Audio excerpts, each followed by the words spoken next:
So you just retired, and you've got one question rattling around in your head. The big one. The only one that actually matters. How much money am I going to need every year so I don't run out and end up rationing ramen at 90? So you ask your brother-in-law, Greg. Greg insists you see his financial advisor, a guy in a strip mall office with a motivational eagle on the wall and a fish tank that's seen better decades. You sit down, ask the question, and he leans back and says, simple. Figure out what you spend now, trim it a little, adjust for inflation, and that's basically your retirement budget for the next 30 years. Sounds sensible, doesn't it? But that is one of the wildest assumptions in all of retirement planning. It's like assuming you'll eat the same amount of food at age 25 and age 95.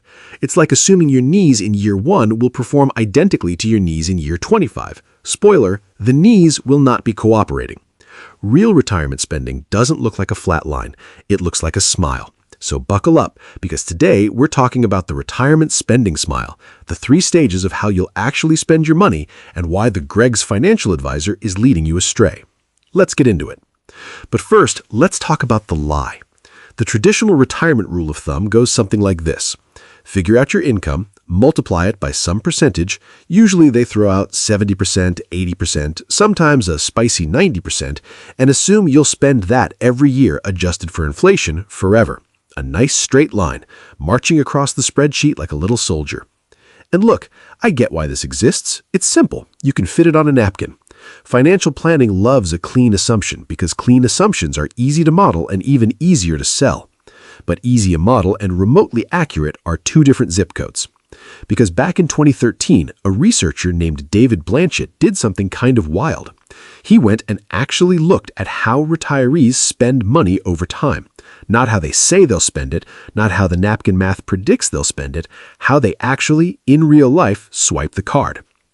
And what he found broke the flat line in half. Retirees, on average, don't spend a constant amount. Their spending declines through the early and middle years of retirement by roughly 1% a year in real inflation-adjusted terms, and then, late in retirement, it can tick back up, mostly because of healthcare and long-term care costs. You graph that out, and you know what it looks like? A smile. Hence the name, the retirement spending smile. So your retirement isn't a boring flatline. It's got a personality. It's got moods. And those moods come in 3 flavors, which the retirement nerds have lovingly nicknamed the go-go years, the slow-go years, and the no-go years. Yes, those are the real names. No, I did not make them up. Yes, they sound like the difficulty settings on a Mario Kart track. We're going to break down all 3. Phase 1, the go-go years. Welcome to the go-go years, baby. Roughly ages 65 to 75, give or take, depending on your health, your bank account, and how badly you wanted to get out of that office. This is the honeymoon phase of retirement. You've just been released from 40 years of fluorescent lighting and meetings that should have been emails. You have a body that still works, a calendar that's finally empty, and a bucket list that's been gathering dust since 1998. So what do? You spend money. Joyfully, aggressively, like a golden retriever who just discovered the front door was open the whole time. This is the cruise phase, the we're finally going to Italy phase, the I bought a boat and I have absolutely no regrets, Linda phase. People in the go-go years travel. They pick up expensive hobbies. They renovate the kitchen. They fly out to see the grandkids. They buy the RV. They join the golf club. They do the thing where they redecorate the entire house in a color called Coastal Whisper. And here's the kicker. For a lot of retirees, these early years can cost as much as or more than their working years did. Because when you were working, you didn't have time to spend money. You were too busy earning it. Now, you've got 40+ hours a week of brand new free time. And free time, my friends, is expensive. There's a phrase financial planners use. I'm not retiring to sit on the couch. And they mean it. The go-go retiree wants to do stuff. Stuff costs money. The math is not complicated. Now here's why this matters, and this is the part people get wrong.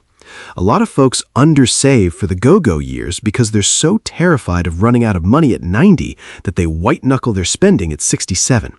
They've got the cash, they've got the health, they've got the time, and they sit at home eating off-brand cereal, afraid to book the trip because some flatline spreadsheet told them to spread their money out evenly across 30 years.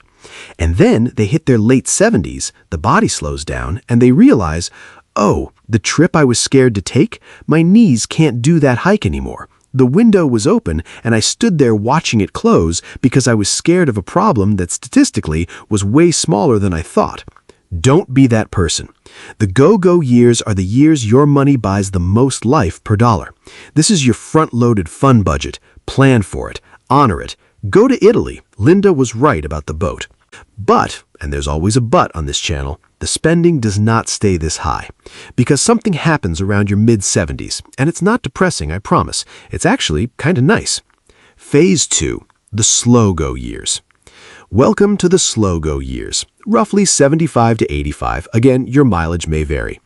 This is the bottom of the smile. This is where spending quietly, gradually drifts down. And here's the part nobody tells you.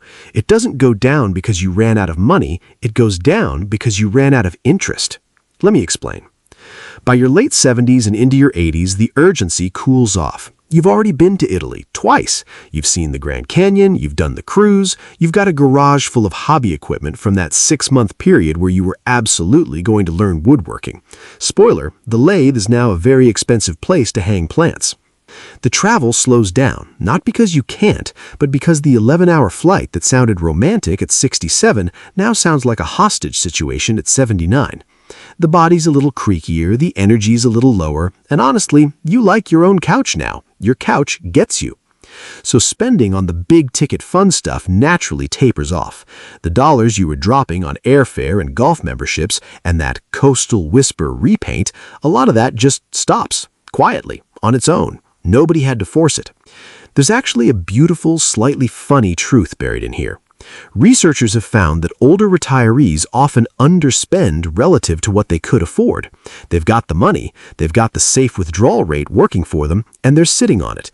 Not because they're cheap. Well, some of them are cheap. Shout out to my grandpa who reused the same tea bag until it was basically tinted water. But because the desire to spend just isn't there in the same way. The wants get smaller. The grocery store has everything they need. The most exciting purchase of the month is a new recliner, and they will talk about that recliner for 3 weeks. And from a planning standpoint, this is huge, because remember the flatline guy? He assumed your spending would stay constant or even rise with inflation straight through your 80s. But in reality, your discretionary spending is naturally drifting down during this whole stretch. That's real money that the flatline model said you'd need, and you didn't. Which means, and this is the optimistic gut punch of the whole video, a lot of people are over-saving for retirement. They're working extra years, denying themselves the go-go fun, grinding away at a job they hate, all to fund a level of late life spending that for most people never actually happens. Now, before you quit your job in the comments, hold on, because the smile is called a smile for a reason. It goes down, and then it comes back up. And the reason it comes back up is the one part of this whole conversation that's a little less fun. Let's talk about the no-go years. Phase 3, the no-go years, roughly 85 and up, the far right side of the smile where the curve turns back upward. And here's the deal. In the no-go years, the fun spending is basically gone. You're not booking Italy. You're not buying boats. You're not repainting anything. The travel budget has quietly retired before you have. So you'd think spending would just keep dropping, right? Bottom of the smile, all the way down? Nope, because one category comes roaring in to take the place of all that travel and fun, and that category is healthcare. This is the part of the smile that turns back up. Late in retirement, medical costs, prescriptions, in-home help, and the big one, long-term care, can push spending right back up again. Sometimes dramatically. A year in a nursing home or assisted living facility can cost as much as a luxury vacation every single month, except nobody's enjoying the view. So the smile completes its shape.